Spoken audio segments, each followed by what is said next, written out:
দর্শক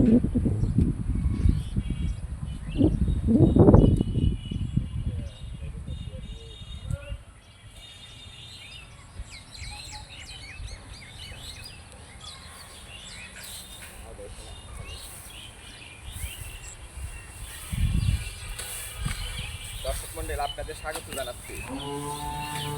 জানাচ্ছি খাবারের কৃষি আবহাওয়া ও জলবায়ু নিয়ে। এখানে আসলে খুবই উষ্ণ এবং গরম। কৃষকরা কাজ করে চলেছেন। যারা পশুপালন করতেন তারা পশুর খাবার নিয়ে ব্যস্ত, অর্থাৎ দুগ্ধ এবং গরু মোটা তাজাকরণ। সামনে ঈদ, তাই কৃষকরা ছুটে চলেছেন পশুর কিভাবে খাবার ব্যবস্থা আরও ভালো দেওয়া যায়। খুব তাড়াতাড়ি ঈদের জন্য গরু প্রস্তুত হচ্ছে, সকলের জন্য কুরবানির গরু তৈরি করা হচ্ছে। সবাই ভালো থাকবেন। আসসালামু আলাইকুম ওয়া রাহমাতুল্লাহ।